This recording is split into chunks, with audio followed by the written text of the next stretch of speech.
Selamat pagi anak-anak. Hari ini kita lanjutkan ke pembelajaran kita yaitu tematik tema 2 subtema 1 pembelajaran yang ketiga. Nah, tumbuhan dapat menyesuaikan diri dengan lingkungannya dan tumbuhan juga dapat melindungi diri dari musuhnya atau pemangsa ya. Banyak cara tumbuhan untuk melindungi diri dari musuhnya. Kita perhatikan. Ya, kita perhatikan bagaimana cara tumbuhan untuk melindungi diri dari musuhnya atau pemangsa. Yang pertama, memiliki duri. Beberapa tumbuhan yang memiliki duri untuk melindungi diri dari musuh atau pemangsanya. 1. Mawar, bungofil, rotan, kaktus ya, salak, putri malu, dan durian. Dan ada juga tumbuhan yang memiliki duri di buahnya, di kulitnya, contohnya adalah durian. Yang kedua, memiliki rambut halus, contohnya adalah bambu ya, bambu, jagung. Baru selanjutnya ada juga tumbuhan yang memiliki rambut halus, contohnya adalah terong. Nah, baru ada tebu. Nah, fungsi rambut halus ini adalah untuk melindungi diri dari musuhnya. Selanjutnya, daun yang tajam. Beberapa tumbuhan yang memiliki daun yang tajam dan juga berduri di tepinya adalah ada nenas, ada lidah buaya, ada kaktus, ya.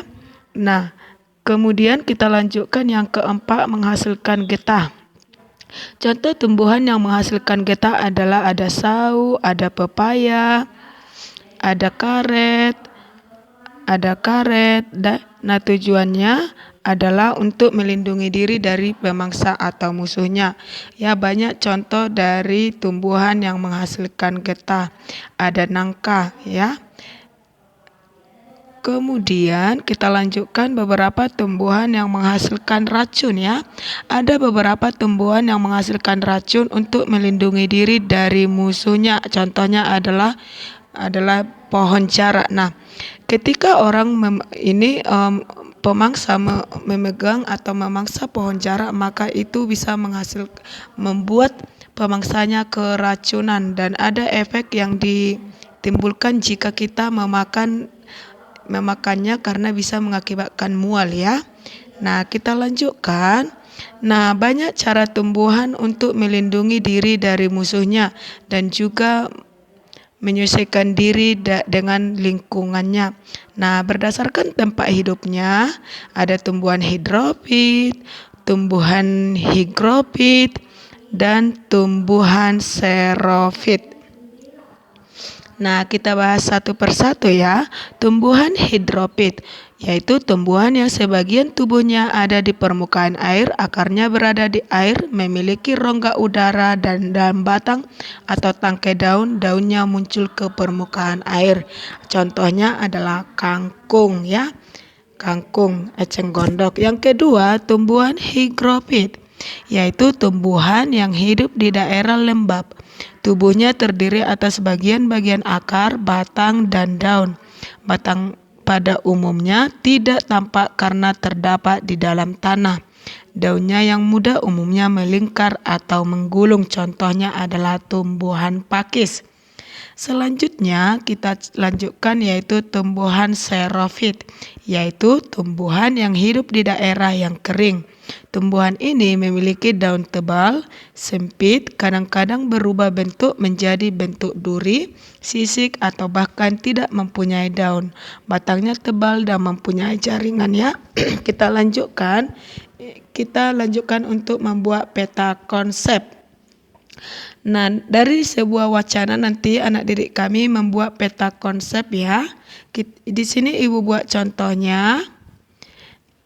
Ini ibu ambil dari cara tumbuhan menyesuaikan diri. Yang pertama, kaktus. Batangnya tebal, berisi cadangan air. Daun seperti duri, permukaan batang berlapis lilin. Akar sangat panjang untuk mencari sumber air. Yang kedua, ada tumbuhan bakau, memiliki akar napas untuk memperoleh oksigen, memiliki akar tunjang untuk menopang tumbuhan tersebut. Selanjutnya yang ketiga adalah tumbuhan teratai, ya. Kita lihat bagaimana cara tumbuhan teratai menyesuaikan diri adalah daun yang lebar untuk mempercepat penguapan dan mengapung di permukaan air. Keempat, kantong semar, yaitu memerangkap serangga kemudian mencerna sebagai sumber nitrogen, ya. Kemudian ada bunga rafflesia, ya, bagaimana cara tumbuhannya mengeluarkan bau busuk untuk menarik perhatian serangga. Yang terakhir adalah mawar, yaitu memiliki mahkota bunga yang berwarna mencolok dan kelenjar nektaria untuk menarik perhatian serangga yang mau dan juga membantu proses penyerbukan. Kemudian kita lanjutkan bagaimana cara tumbuhan melindungi diri, ya.